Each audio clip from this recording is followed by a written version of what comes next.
Hi Andy, good afternoon everyone. Welcome to Turning Point. Today we are going to discuss about SBI Clerk Prelims Grand Test 1 Andy. Okay. Regarding English language Andy. Okay, first passage.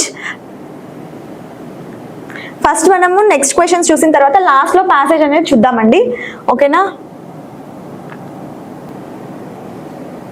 ఈ questions అన్ని explain చేసుకున్న తర్వాత last లో passage అనేది explain చేసుకుందాం. Okay, first 11th question నుండి start చేద్దామండి. Find out the error if any. If there is no error the answer is E, that is no error. Ignore the errors of punctuation if any అన్నారనమాట. ఓకేనా? So మనకి ఇక్కడ ఒక sentence ఇచ్చారు and sentence కి 1, 2, 3 అని numbers ఇచ్చారండి. ఇక్కడ మనకి ఎక్కడ అయితే మనకి ఎర్రర్ ఉందో దాన్ని మనం ఫైండ్ అవుట్ చేసి ఐడెంటిఫై చేయాలన్నమాట. సో ఫస్ట్ క్వశ్చన్ చూద్దాము. Okay, despite of their best efforts they failed to retain the contract due to unwanted political interference అన్నారన్నమాట. Okay, despite of their best efforts. Okay, చాలా best efforts పెట్టినప్పటికీ contract ని retain చేసుకోలేకపోయారనమాట. ఎందుకు? Due to unwanted political interference. ఓకేనా? Unwanted political interference వల్ల contract అనేది retain చేసుకోలేకపోయారు అని చెప్తున్నారు. సో డెస్పైట్ అనేది ఏంటి అని అంటే ప్రిపోజిషన్ అన్నమాట. Okay, despite is preposition and despite should not be followed with of అన్నమాట. డెస్పైట్ తర్వాత ఆఫ్ అనేది ఉండకూడదు అనమాట. ఓకేనా? So despite should not be followed with of, కాబట్టి మనకి ఆఫ్ తీసేయాలి. Despite their best efforts they fail to retain the contract due to unwanted political interference అనమాట. సో ఎర్రర్ ఎక్కడుంది అంటే సెగ్మెంట్ 1 లో మనకి ఎర్రర్ ఉంది. ఓకే, ఆప్షన్ 1 లో మనకి ఎర్రర్ ఉందన్నమాట. ఏంటి అంటే despite of their best efforts అన్నారు. డెస్పైట్ అనేది ప్రిపోజిషన్ అన్నమాట. ఓకేనా? ఆఫ్ అనేది కూడా ప్రిపోజిషనే కదా. సో ప్రిపోజిషన్ డెస్పైట్ అనే ప్రిపోజిషన్ తర్వాత మనకి ఆఫ్ అనేది ఎప్పటికీ రాదు. ఓకేనా? సో మనకి ఎర్రర్ ఎక్కడ ఉందంటే ఆప్షన్ 1 లో ఎర్రర్ ఉంది. ఓకే, నెక్స్ట్ వన్ చూద్దామండి. Next one is we had decided to scrap the project but the chairman insisted with its continuation on the same terms. Okay, we had decided to scrap the project. మేము project ని stop చేసేయాలి అనుకున్నాము. But the chairman insisted with its continuation on the same terms. ఓకేనా? Same terms మీద అదే విధంగానే continue చేయాలి అనేసి చైర్మన్ పట్టుబట్టాడు అనమాట. ఇన్సిస్టెడ్. ఓకే, చైర్మన్ పట్టుబట్టాడు అని చెప్తున్నారు. సో ఇన్సిస్టెడ్ అనేది కూడా ఒక ఫిక్స్డ్ ప్రిపోజిషన్ అన్నమాట. ఫిక్స్డ్ ప్రిపోజిషన్ అంటే ఇన్సిస్టెడ్ తర్వాత ఏం రావాలంటే insisted should not followed with. Insist అనేది ఆన్ అయినా అపాన్ అయినా ప్రిపోజిషన్ తో ఫాలో అవుతుంది. This is a fixed preposition అన్నమాట. Insist on or insist upon. Insist on అంటే మొండిగా పట్టుబట్టడం అని అర్థం అన్నమాట. సో చూడండి, we had decided to scrap the project but the chairman insisted with its continuation on the same terms. Insisted అనేది fixed preposition and it should be fixed preposition with on or upon అన్నమాట. సో ఇక్కడ మనకి with అవసరం లేదు. So third option లో మనకి error అనేది ఉందన్నమాట. Error is in third option.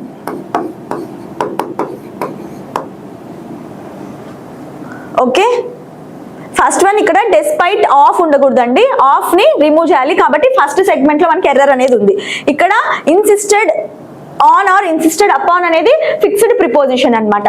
కాబట్టి విత్ అనేది ఇక్కడ wrong. Okay, option 1 11th question కి option 1 is the correct answer and 12th one కి option 3 is the correct answer అన్నమాట.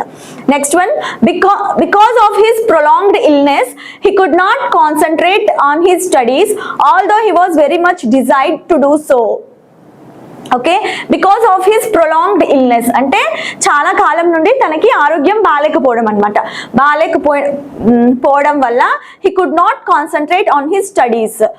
అతను తన స్టడీస్ మీద కాన్సన్ట్రేట్ చేయలేకపోయాడు అనమాట. Although he was very much desired to do so, అయినప్పటికీ తనకి స్టడీస్ మీద కాన్సన్ట్రేషన్ చేయాలని చాలా ఇష్టము అని చెప్తున్నారు అనమాట.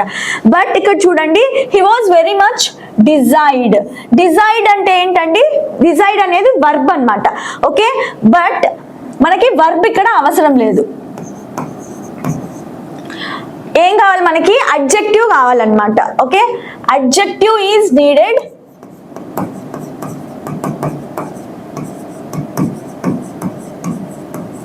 టు మోడిఫై ద సబ్జెక్ట్ అన్నమాట. To modify the subject.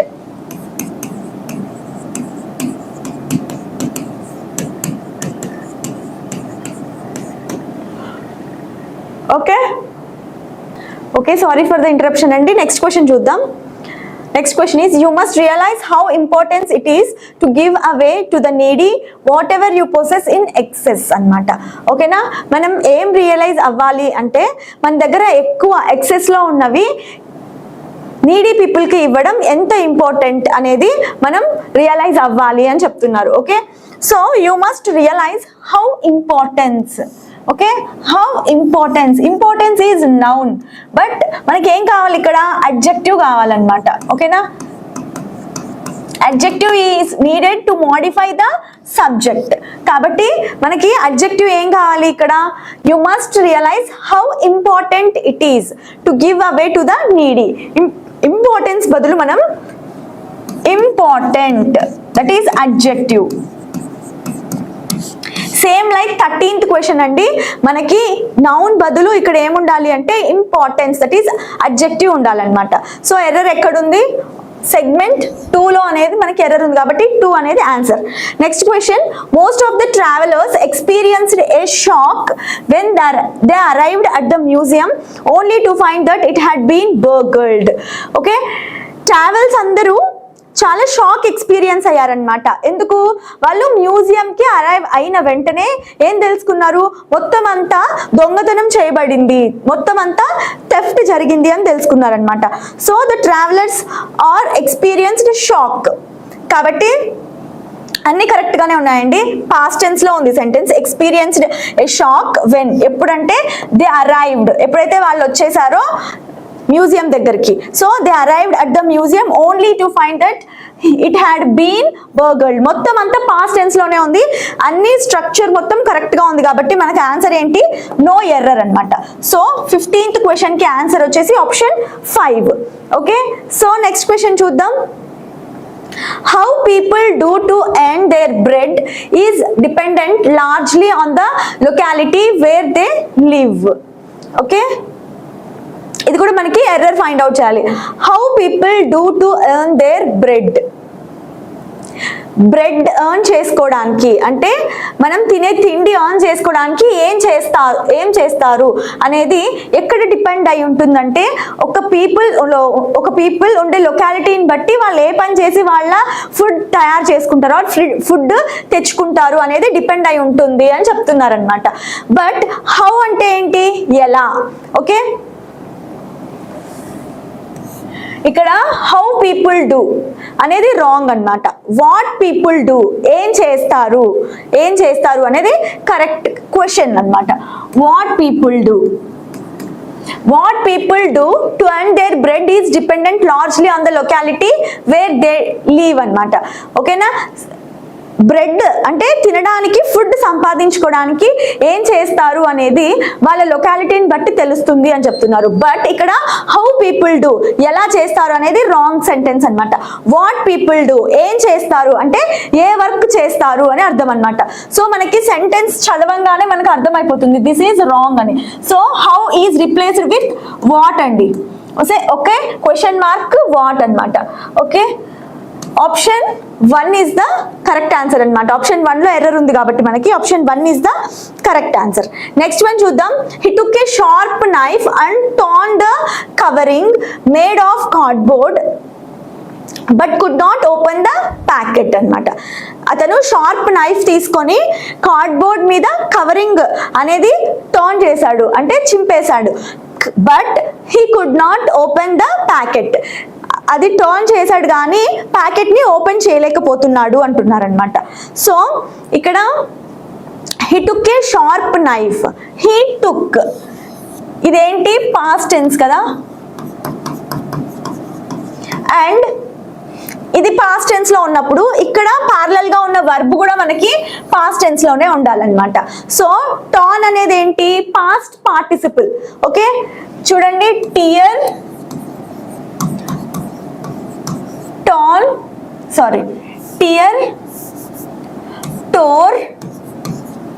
Tone. Present tense, past tense, past participle అన్నమాట. సో ఇక్కడ పాస్ట్ టెన్స్ ఉంది కాబట్టి మనకి ఏ వర్బ్ కావాలి, టోర్ అన్నమాట. This is past. So torn is replaced with past tense of tear, that is tore అన్నమాట. he took a sharp knife and tore the covering made of cardboard but couldn't open the packet. ఇది correct అన్నమాట. ఇక్కడ past tense ఉంది కాబట్టి parallel గా ఉన్న verb form కూడా ఎలా ఉండాలి అంటే past tense లోనే ఉండాలి. బట్ అక్కడ పాస్ట్ పార్టిసిపుల్ లో ఉంది కాబట్టి మనకి ఆన్సర్ ఏంటి, టోర్ అన్నమాట. Next one, all of us are aware that Shankar has been suffering from fever since 10 days and has been resting. No, ఇక్కడ చూడండి, ఇక్కడ మనకి ఏ మిస్టేక్ ఉందో చూద్దాం. All of us are aware, మనకందరికీ తెలుసు ఏమని, that Shankar has been suffering from fever since 10 days. 10 days నుండి శంకర్ ఫీవర్తో సఫర్ అవుతున్నాడని, అండ్ హ్యాస్ బీన్ రెస్టింగ్, ఫీవర్తో సఫర్ అవుతూ రెస్ట్ తీసుకుంటున్నాడని మనకు అందరికీ తెలుసు అని చెప్తున్నారు అనమాట. ఇక్కడ ఏం మిస్టేక్ ఉందో మనం ఫైండ్ అవుట్ చేయాలి. సో మిస్టేక్ ఎక్కడుంది, Shankar has been suffering from fever since. Okay,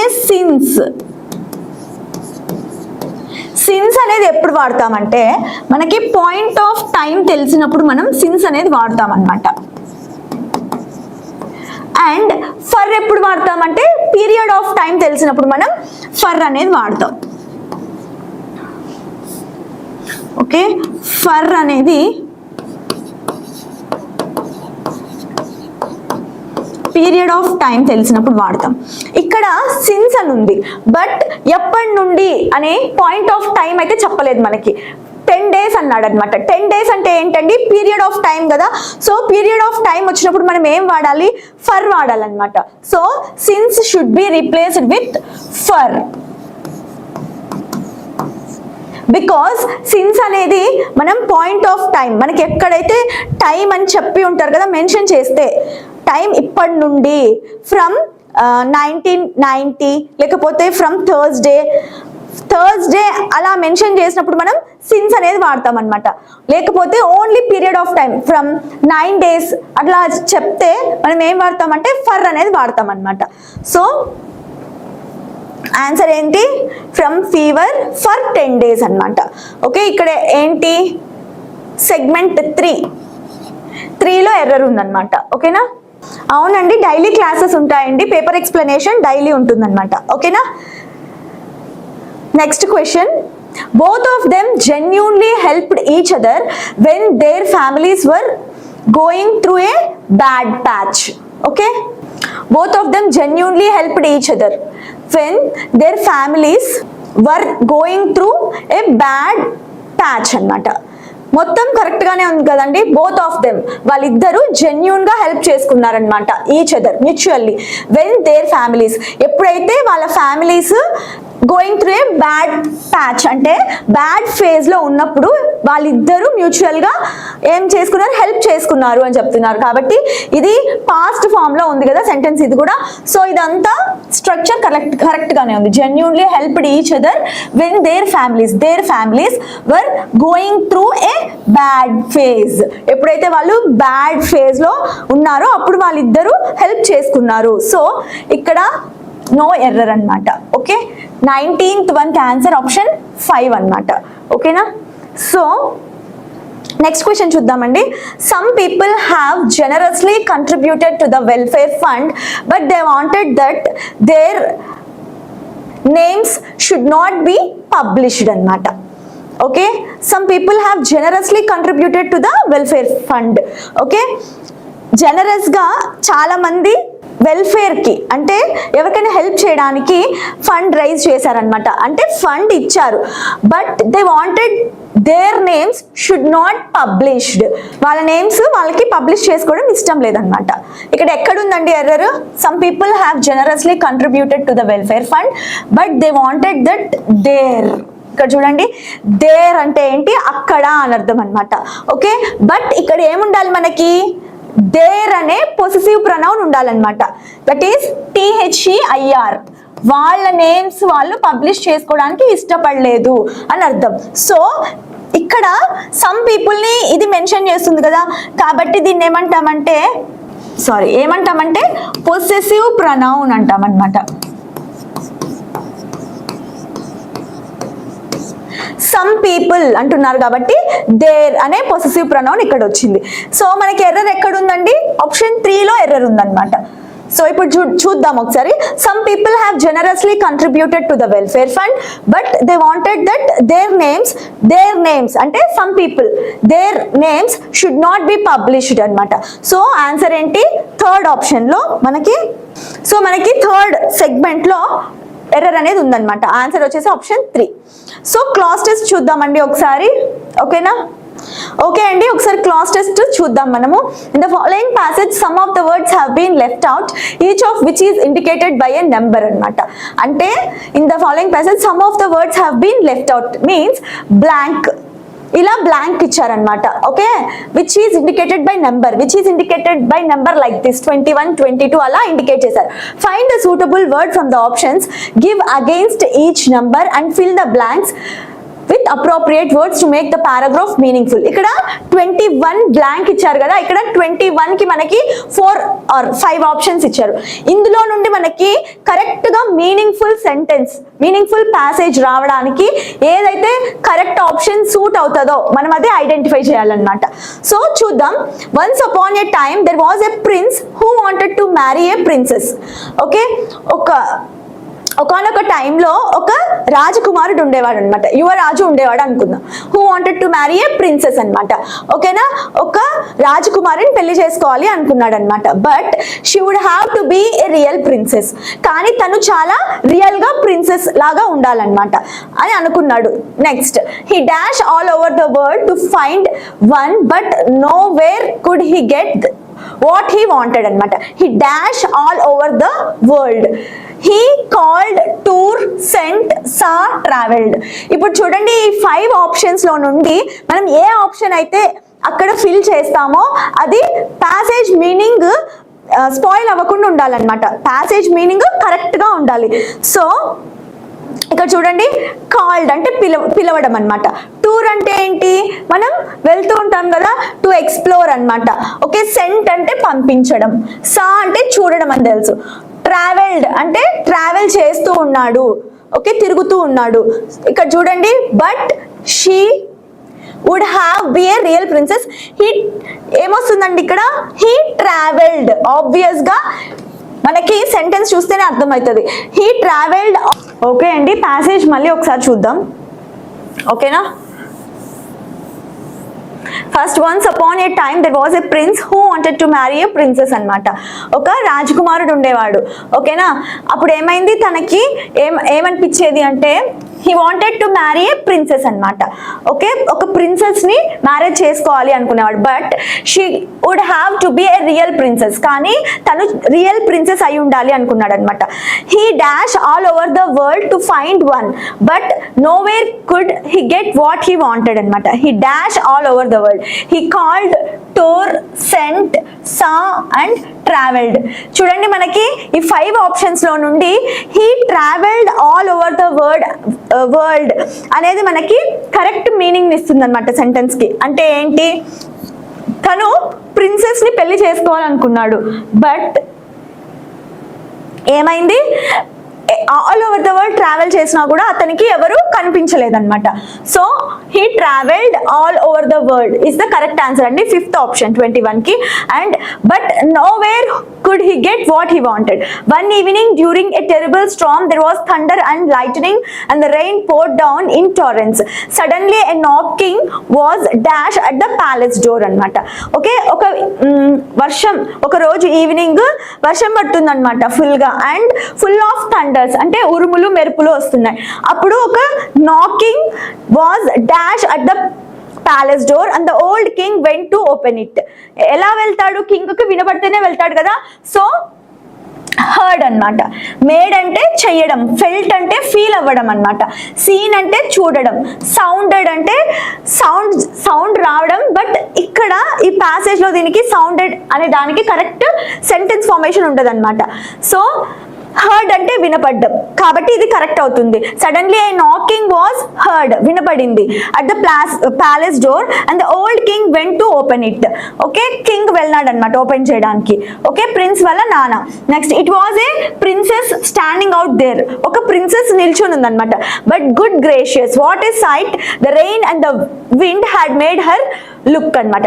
అంటే రెయిన్ వల్ల విండ్ వల్ల తన లుక్ మొత్తం మారిపోయింది అనమాట. Okay, the water ran down her hair and clothes into the toes of her shoes and out again at the heels. అంటే మొత్తం తను తడిచిపోయింది అనమాట. And next, and yet she insisted that she was a real princess. కానీ తను మొండిగా ఏం చెప్పిందనమాట, తను రియల్ ప్రిన్సెస్ అని చెప్పిందనమాట. So well soon dash out thought the old queen అనమాట. ఓకేనా, రాణి ఏమనుకుందంటే 23rd one, assure, find, judge, mark, try. Well we will soon find out thought the old queen అనమాట. ఏంటి, ప్రిన్సెస్ ఏం చెప్పింది, తను ఎలా ఉన్నా, తన లుక్ ఎలా ఉన్నా తను మొండిగా నేనే రియల్ ప్రిన్సెస్ అని చెప్పింది అనమాట. అప్పుడు క్వీన్ ఏమని చెప్పింది, సో మేము కనుక్కుంటాం. Will soon find out. ఓకేనా, find out is the correct answer అండి ఇక్కడ. Next, but she said nothing అనమాట. Okay, went in to the bedroom, took all the bedding off the bedstead and dash a pea on the bottom అన్నమాట. Okay, queen ఏం చెప్పకుండా లోపలికి వెళ్ళిన తర్వాత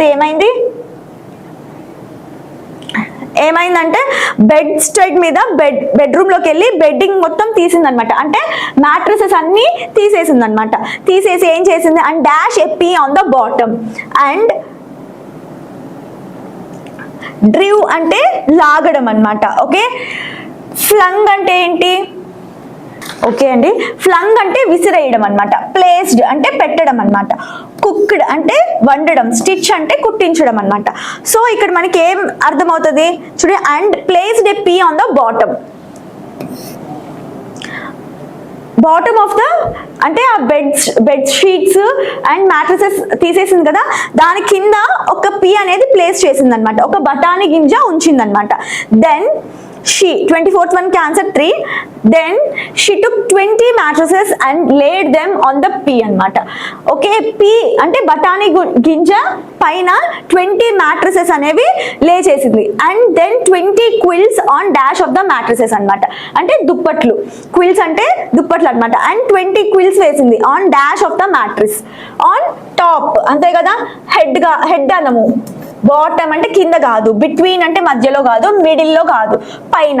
so on top of the mattress అన్నమాట. Okay, on this the princess had to lie all night.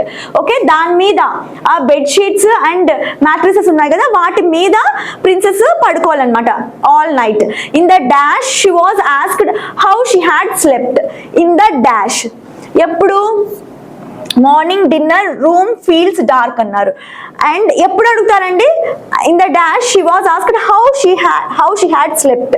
ఎలా పడుకున్నా అని ఎప్పుడు అడుగుతారు, మార్నింగ్ నిద్ర లేచిన వెంటనే అడుగుతారు కదా. సో మార్నింగ్ అన్నమాట. So in the morning she was asked how she had slept. Oh, very badly, she said. I scarcely closed my eyes all night. అంటే చాలా ఫోర్స్ గా క్లోజ్ చేసుకుంటుంది అనమాట, ఊరికే క్లోజ్ చేసుకొని ఉంది. Heaven only knows what was in the bed అనమాట. Okay, ఏదో బెడ్ లో ఉంది అని చెప్తుంది. But I was lying on something hard as a dash. I am black and blue all over my body. Black and blue అంటే small injuries అవ్వడం అనమాట skin మీద. Okay, as a dash, as a చూడండి, but I was lying on something hard substance మీద పడుకుని ఉన్నట్టు ఉందన్నమాట. As a result, అంతే కదా, దాని వలన. ఓకే, హార్డ్ సబ్స్టెన్స్ మీద పడుకొని ఉన్నట్టు ఉంది. As a result I am black and blue. Hard substance మీద పడుకొని ఉండడం వల్ల నా స్కిన్ మొత్తం ఇంజురీ అయినట్టు ఉంది. బ్లాక్ అండ్ బ్లూ అంటే ఇంజురీ అన్నమాట. Okay, black and blue all over my body, it's horrible, చాలా హారబుల్ గా ఉంది అది అని చెప్తుంది. Now they knew that she was a real princess because she had dash the pea right through the 20 mattresses. Okay, తను అలా చెప్పినప్పుడు వాళ్ళు ఏమనుకున్నారంటే she was a real princess అని అనుకున్నారనమాట. Okay, because she had dash the pea right through the 20 mattresses. She had felt, అంతే కదా, తను 20 mattresses కింద ఉన్న పీని ఫీల్ అయిందనమాట. So felt, this is past tense కదా, because she had felt the pee right through the 20 mattresses. 20 mattresses కింద ఉన్న పీ కూడా తను ఫెల్ట్ అయిందనమాట. nobody but a real prince could be as irritable, sensitive as that. ఓకేనా, అంతే కదా, princess చాలా సెన్సిటివ్ గా ఉంటారు కాబట్టి అంత కిందది కూడా తను ఫీల్ అయ్యింది అని చెప్తున్నారనమాట. So the prince took her for his wife for now. So తను రియల్ ప్రిన్సెస్ అనేది తెలిసిపోయింది కాబట్టి తనని, ఆ ప్రిన్సెస్ ని తన వైఫ్ గా ఫీల్ అవుతున్నాడు అనమాట ఇప్పుడు ప్రిన్స్. చూడండి, so the prince took her for his wife for now he dash that he had a real princess. For now he knew. ఓకేనా, ట్రస్ట్ అంటే నమ్మకం, అష్యూర్డ్ అంటే అష్యూరెన్స్ ఇవ్వడం అనమాట, భరోసా ఇవ్వడం. వాంటెడ్ అంటే కావాలి అని చెప్పడం అనమాట. థింక్ అంటే ఆలోచించడం. న్యూ అంటే తెలుసుకోవడం అన్నమాట. ఓకే, తెలిసిపోయింది అని చెప్పడం. For now he knew that he had a real princess. ఇప్పటికైతే తనకి రియల్ ప్రిన్సెస్ దొరికింది అని ఆ ప్రిన్స్ అనుకున్నాడు అని చెప్తున్నారు. సో 38th వన్ ఆన్సర్ వచ్చేసి ఆప్షన్ 5 అన్నమాట. ఓకే, ఓకే అండి, మిస్టర్ తేజు గారు కరెక్ట్ అండి.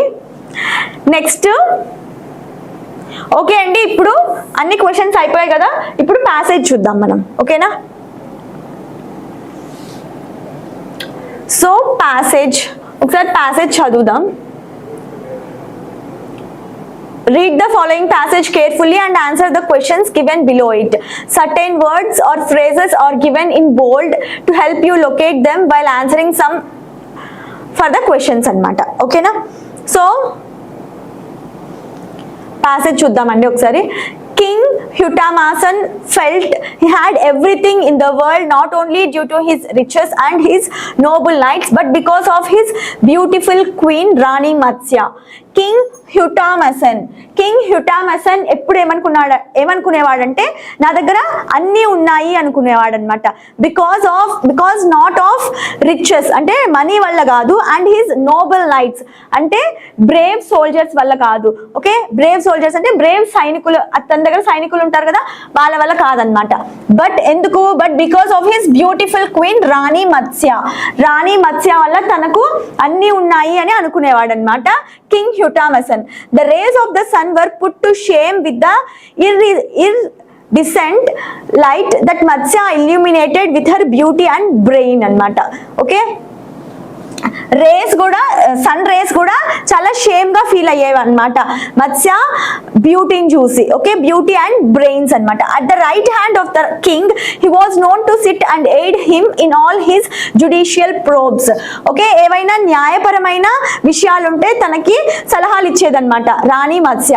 You could not escape her deep set ice when you committed a crime as she always new the victim and the culprit అన్నమాట.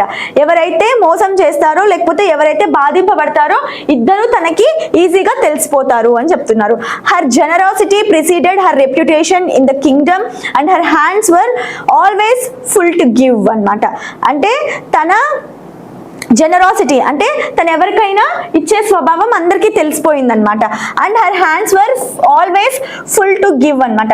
తన hands ఎప్పుడు ఇవ్వడానికే ఉండేవి అని చెప్తున్నారు. People in the kingdom revered her because if she passed by she always gave to the compassionate and poor. People always revered అంటే చాలా respect ఇస్తారనమాట. ఎందుకంటే తను వెళ్తున్నప్పుడు ఎవరైనా పూర్ పీపుల్ ఉంటే వాళ్ళకి ఖచ్చితంగా ఏదో ఒక సహాయం అనేది చేస్తూ ఉంటుంది. For away from the kingly palace lived a man name Raman. Okay, king palace కి కొంచెం దూరంలో రమన్ అనే మనిషి ఉండేవాడు అనమాట. With only ends to his poverty and no means to rectify it. Raman was wrecked with poverty as he had lost his land to the landlord అనమాట. రమన్ చాలా poor గా ఉండేవాడు ఎందుకంటే తన ల్యాండ్ మొత్తం అతను కోల్పోయాడు. His age enabled him little towards manual labour and so begging was the only alternative to salvage his wife and children అనమాట. ఓకే, తన ల్యాండ్ మొత్తం వెళ్ళిపోయింది అండ్ తను ఎక్కువ పని చేయలేడు అనమాట ఎందుకంటే తను ఏజ్డ్ కాబట్టి. సో తనకి మిగిలింది ఏంటి, బెగ్గింగ్ ఒక్కటే ఆల్టర్నేటివ్ అనమాట. To save or to look after his wife and children. Wife ని చిల్డ్రన్ ని చూసుకోవడానికి అతనికి బెగ్గింగ్ ఒకటే దారి అయిపోయింది అనమాట. Next, every morning he went door to door for some work, food and money. Every morning తను బెగ్గింగ్కి వెళ్ళిపోయాడు అనమాట. The kindness of people always got him enough to take home అనమాట. ఓకే, పీపుల్ చాలా కైండ్ గా ఉండడం వల్ల తనకి ఎంతో కొంత ఫుడ్ అనేది దొరికేది. But Raman was a little self centred. His world began with him first, followed by his family and the rest అనమాట. అతను చాలా సెల్ఫిష్ పర్సన్. ఫస్ట్ తను చూసుకొని తర్వాత ఫ్యామిలీకి చూస్తాడనమాట. So he would eat and drink to his delight and return home with whatever he found excess. అంటే తనకి ఎంత కావాలో అంత తిని తాగి మిగిలింది ఎక్సెస్ గా ఉన్నది మాత్రమే తన ఇంటికి పట్టుకుపోయేవాడు అనమాట. This routine followed and he never let anyone discover his interest as he always put on a long face when he reached home. ఇదంతా ఎవరికి తెలిసేది కాదనమాట ఎందుకంటే ఇంటికి వెళ్ళేటప్పుడు అతను బాధగా ఫేస్ పెట్టుకొని వెళ్ళేవాడు. Okay, next, one day he was relishing the bowl of rice and he had just received from a humble home. He heard that Rani Matsya was to pass from the very place he was standing. Okay, tanu bowl of rice పట్టుకొని ఉన్నప్పుడు తనకి ఏం తెలిసింది, రాణి మత్స్య ఇలా వెళ్తుంది, ఇలా pass అవుతుంది అని చెప్పారనమాట. అతను ఎక్కడున్నాడో అక్కడ నుండి పాస్ అవుతుంది అని తనకి తెలిసింది. Her generosity had reached his ears and he knew if he pulled a long face and showed how poor he was, she would hand him a bag full of gold coins enough for the rest of his life, enough to buy food and supplies for his family. Okay, తను ఏమనుకున్నాడు, pass అవుతుంది అని తెలిసింది కదా, అప్పుడు ఏమనుకున్నాడు, poor people లాగా face ఇలా లాంగ్ గా పెడితే తను నన్ను చూసి పూర్ అనుకొని గోల్డ్ కాయిన్స్ అనేవి లైఫ్ కి సరిపడినవన్నీ ఇస్తుంది అని అనుకున్నాడు అనమాట. He thought he could keep some coins for himself and only reveal a few to his wife so he can fulfil his own wishes. Okay, gold coins ఇచ్చినప్పుడు అతను selfish కాబట్టి ఏమనుకున్నాడు, అతనే చాలా దాచుకొని ఏవో కొన్ని తన వైఫ్ కి ఇద్దామని అనుకున్నాడు అనమాట.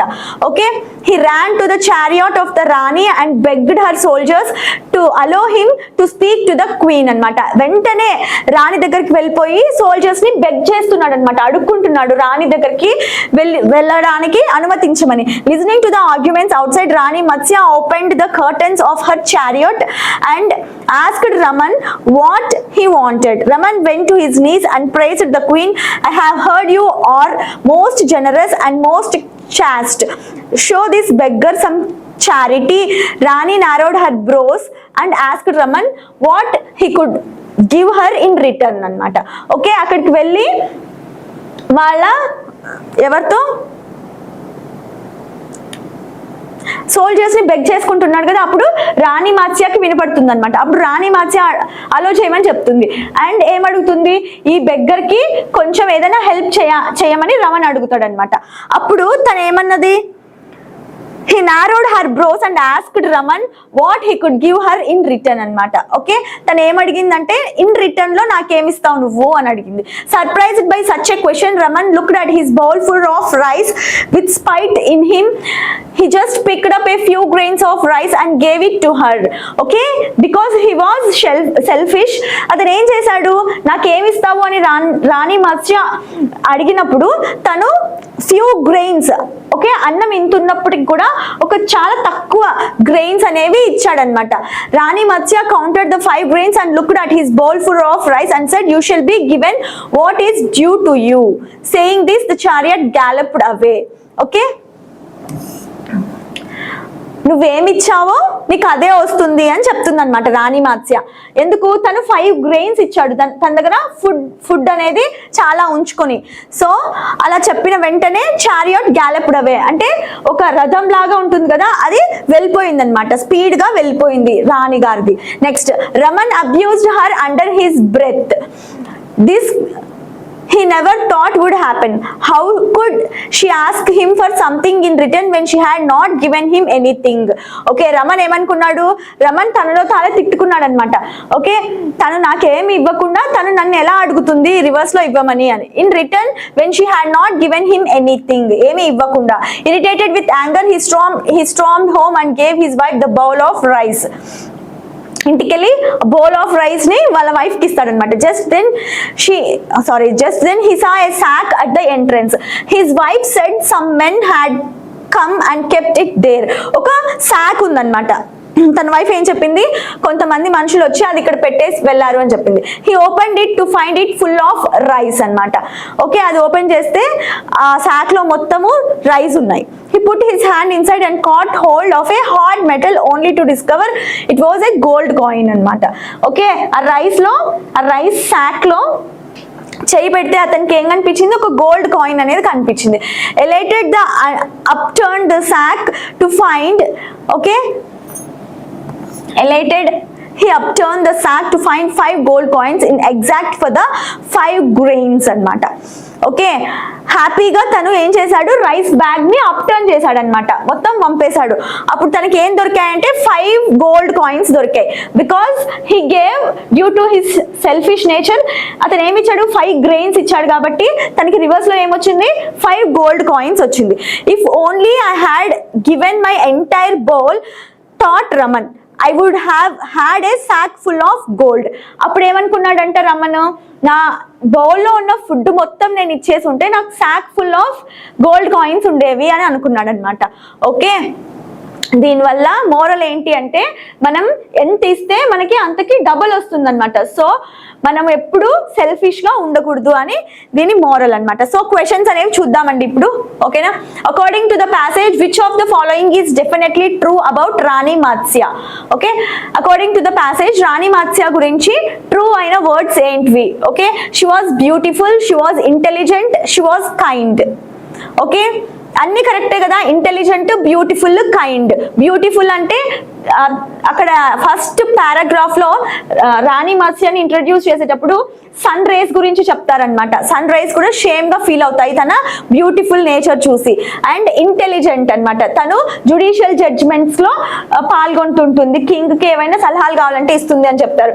నెక్స్ట్ హీ వాస్ కైండ్ అంటే ఎవరికైనా పూర్ పీపుల్ కి తన జనరస్ నేచర్ వల్ల అన్ని ఇస్తుంది కాబట్టి ABC అనేది కరెక్ట్ అండి. So option 5 is the correct answer అన్నమాట. Okay, next question, what does the phrase pulled a long face as used in the passage? Okay, ఇది ఎక్కడుందంటే రాణి మత్స్య వైపు, రమన్ ఉన్న వైపు నుండి పాస్ ఆన్ అవుతుంది అంటే తను అనుకుంటాడు అనమాట, లాంగ్ ఫేస్ పెట్టుకుంటే పూర్ గా ఉన్నారు అనుకొని నాకు ఏదైనా హెల్ప్ చేస్తారు అని. సో ఆన్సర్ ఏంటి? లుక్ వెరీ సారోఫుల్ అంటే చాలా సాడ్ గా ఉన్నట్టు ఫేస్ పెట్టడం అనమాట. సో సెకండ్ క్వశ్చన్ కి ఆన్సర్ వచ్చేసి ఆప్షన్ 2 అనమాట. అండ్ నెక్స్ట్ వన్ చూద్దాం. What can possibly be the moral of the story? Moral of the story ఏంటి? Do not others as you do unto others as you would want others to do you too. Patience is a virtue. Winning is not everything, it is journey that counts. Change is the only constant thing in life. Teamwork is more we and less me.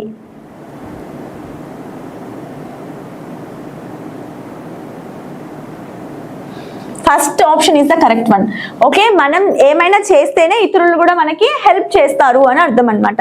So next one, why was begging the only option for Raman to get food? Raman కి begging ఒక్కటే ఎందుకు option? Food తెచ్చుకోవాలి అంటే. Raman belonged to family of beggars. Wrong andi. Raman is not belong to family of beggars kada. Next one, begging was the easiest way for him to obtain food. Wrong. Raman's family had forced him to beg. Raman's family eppudu force cheyaledu atani beg cheskuramani. Next, he had lost all his property and was too old to do manual work. Avunu tana property మొత్తం loss అయిపోయాడు and ఏదైనా work చేద్దామంటే తను aged కాబట్టి work చేయలేడు. So అతను begging option లాగా తీసుకున్నాడు అనమాట. సో 4th క్వశ్చన్ కి answer option 4.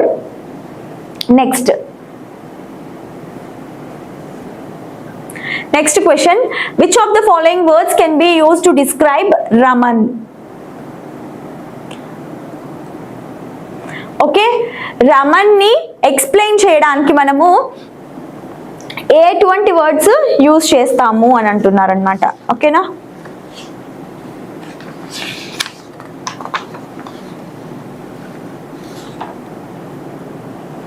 డిసైడ్ఫుల్, selfish and timid అనమాట. డిసైడ్ఫుల్ అంటే ఏంటి? డిస్హానెస్ట్. ఓకే, ట్రూత్ఫుల్ గా ఉండడు అనమాట. అండ్ సెల్ఫిష్, సెల్ఫిష్ అంటే ఏంటి? తన గురించే తను ఆలోచించుకుంటాడు అనమాట. ఓకే, టిమిడ్ అంటే షై ఆర్ ఫియర్. సో డిసైడ్ఫుల్ అంటే డిస్హానెస్ట్, ట్రూత్ఫుల్ గా లేకపోవడం. సెల్ఫిష్ అంటే తనే ఆలోచించుకొని తర్వాత ఇతరుల గురించి ఆలోచించేవాడు అనమాట. టిమిడ్ అంటే భయం. సో డిసైడ్ఫుల్ అండ్ సెల్ఫిష్, అంతే కదా. ట్రూత్ఫుల్ గా ఉండడు అనమాట. ఎందుకు? తను బయట తినేసి తాగేసి వచ్చి ఎక్సెస్ అదే మిగిలిపోయిన ఫుడ్ ఏదన్నా ఉంటే అది పిల్లలకి ఇచ్చేవాడు అనమాట. సో దట్ ఈస్ డిస్హానెస్ట్ కదా. అండ్ సెల్ఫిష్ అంటే తను ఫస్ట్ తన గురించి చూసుకొని తర్వాత వాళ్ళ ఫ్యామిలీ గురించి చూసేవాడు అనమాట. So that is selfish nature. కాబట్టి option 3A and B is the correct answer అనమాట. Next question, choose the word which is most similar in meaning to the word given below as used in the passage, that is galloped. Galloped అని ఎక్కడ విన్నామండి మనము? రమన్తో మాట్లాడిన తర్వాత chariot గ్యాలోప్డ్ అంటే వెళ్ళిపోయారు అని చెప్పారనమాట. అక్కడ మనకి గ్యాలోప్డ్ అనే వర్డ్ వస్తుంది. సో గ్యాలోప్డ్ అంటే ఏంటి? రన్ అవే ఫాస్ట్, ఫాస్ట్ గా మూవ్ అయిపోవడం అన్నమాట. ఓకే, హర్టిల్డ్ అంటే ఏంటంటే రన్ అవే ఫాస్ట్ అనమాట, ఫాస్ట్ గా మూవ్ అవ్వడం. స్టంబుల్డ్ అంటే tripped while walking, tripped while walking అంటే తూలడం అన్నమాట. వాక్ చేసేటప్పుడు తూలడాన్ని స్టంబుల్డ్ అంటాం అనమాట. స్లంబర్డ్ అంటే ఏంటంటే స్లీపింగ్ ఆర్ స్లెప్ట్, నిద్రపోవడం. జంప్డ్ అంటే దూకడం అనమాట. ర్యాన్ అంటే కాళ్ళతోటి మనం పరిగెట్టడాన్ని ర్యాన్ అని అంటాం. సో సిమిలర్ ఏంటి? గ్యాలోప్డ్ కి సిమిలర్ మీనింగ్ ఈస్ హర్టిల్డ్ అనమాట, move very fast. Next one, choose the word which is most similar in meaning to the word given below as used in the passage. Okay, revered. Revered అంటే ఏమనుకున్నామండి మనం? Respected. ఎక్కడొచ్చింది మనకి? రాణి మాత్స్య అందరికి help చేస్తుందని అదేమంటారు మొత్తం ఆ ప్యాలెస్ లో ఉన్న జనాలకి, ముందున్న జనాలకి తెలిసిపోయింది అనమాట. అప్పుడు అందరు ఏం చేశారు? తనకి రెస్పెక్ట్ ఇచ్చేవాళ్ళు. That is most people are revered అంటే రెస్పెక్ట్ ఇచ్చేవాళ్ళు అని అర్థం అనమాట. రివర్డ్ మీన్స్ రెస్పెక్టెడ్. రిమెంబర్డ్ అంటే గుర్తు తెచ్చుకోవడం. ఫియర్డ్ అంటే భయం అనమాట. టాక్డ్ అబౌట్ అంటే దాని గురించి మాట్లాడడం అని అర్థం అనమాట. ఓకేనా. ఎంబ్రేస్డ్ అంటే ఏంటి? యాక్సెప్టెడ్ అని అర్థం, ఒప్పుకోవడం. And the similar meaning of revered is respected, గౌరవించడం అని అర్థం అనమాట. So next one, choose the word which is most similar in meaning to the word given below as used in the passage. hands అన్నమాట. ఓకేనా. Hands, hands అనే వాటికి మనకి physical గా ఒక అర్థం వస్తుందండి అండ్ మనకి లిటరల్ గా ఇంకొక మీనింగ్ ఉంటుంది అనమాట. హ్యాండ్స్ అంటే ఏంటి? లిమ్స్, 4 limbs హైండ్ లిమ్స్ అంటాం కదా. 4 limbs అంటే కాళ్ళు చేతులు, హైండ్ లిమ్స్ అంటే 4 limbs అంటే ఆర్మ్స్ అన్నమాట, చేతులు. హైండ్ లిమ్స్ అంటే కాళ్ళు. ఓకే, లిమ్స్ అని అంటాం. అండ్ హ్యాండ్స్ అంటే ఆఫర్ అన్నమాట, ఏదైనా ఆఫర్ ఇవ్వడం, దాన్ని ఏమంటాం? లిమ్స్ ఆర్ ఆఫర్ అని అంటాం అనమాట. టు గివ్ ఆఫర్ అని అంటాం. ఓకే, ఇక్కడ మనకి ఎక్కడొచ్చిందంటే ఇది రాణి మాత్స్య హ్యాండ్స్ ఇవ్వడానికి ఎప్పుడు ముందు ఉంటాయి అని. ఓకే, హ్యాండ్స్ అనేది దేనికి డినోట్ చేస్తుందండి? చేతులే కదా, సో లిమ్స్ అన్నమాట. ఆర్మ్ కాదు, ఆర్మ్ అంటే only this part. Okay, throw, give ఇవ్వడం, లెండ్ అంటే తీసుకోవడం అన్నమాట. సో లిటరల్ గా హ్యాండ్స్ అనేవి ఈ ప్యాసేజ్ లో మాత్రం లింబ్ అనేది సంబంధమైనది కాబట్టి fourth option is the correct answer. Choose the word which is most opposite in meaning to the word given below as used in the passage. Okay, reveal. Reveal అంటే బయటికి చెప్పడం అన్నమాట, ఎక్స్పోజ్ చేయడం. ఓకే, స్టాప్ అంటే ఆపివేయడం అన్నమాట. Conceal అంటే ఏంటి? Hide చేయడం. ప్రెజెంట్ అంటే ఉండడం అన్నమాట. పెండింగ్ అంటే నాట్ కంప్లీటెడ్. టెల్ అంటే చెప్పడం. రివీల్ అంటే ఎక్స్పోజ్ చేయడం, బయటికి చూపించడం. కన్సీల్డ్ అంటే హైడ్ చేయడం. కాబట్టి option 2 is the opposite or antonym of reveal అన్నమాట. And choose the word which is most opposite in meaning to the word given below as used in the passage. Elated. మనకి ఎక్కడ వచ్చిందండి ఎలేటెడ్ అనే word? Raman వాళ్ళ ఇంట్లో ఒక సాక్ ఆఫ్ రైస్ ని చూసి, రమన్ రైస్ చూడలేదు, ఒక సాక్ ని చూసి రమన్ ఫస్ట్ ఎలేట్ అయ్యాడనమాట. ఓకేనా, తర్వాత బ్యాగ్ లో చేపెట్టినప్పుడు ఫీల్ అయ్యి, గోల్డ్ కాయిన్ ని ఫీల్ అయిన తర్వాత ఎలేట్ అయ్యాడు అని చెప్తారు. సో ఎలేటెడ్ అంటే హ్యాపీ, సంతోషంగా ఉన్నాడు అని అర్థం అనమాట. So happy. అఫ్రైడ్ అంటే భయం. పూర్ అంటే పేదవాళ్ళు అని అర్థం అండి. హ్యాపీ అంటే చాలా ఆనందంగా ఉండడం. డిప్రెస్డ్ అంటే సాడ్ కండిషన్ లో ఉండడం. గ్రౌండెడ్ అంటే సెన్సిబుల్ ఆర్ మీనింగ్ఫుల్ అని అర్థం అన్నమాట. సో సెన్సిబుల్ అని అర్థం. సో ఎలేటెడ్ అంటే ఏంటి? హ్యాపీ, ఆనందంగా ఉండడం అన్నమాట. ఓకే, సో అన్ని క్వశ్చన్స్ కంప్లీట్ అయ్యాయండి. Okay, thank you for watching. That's all for the today session అండి. Will continue tomorrow with another paper explanation. Okay.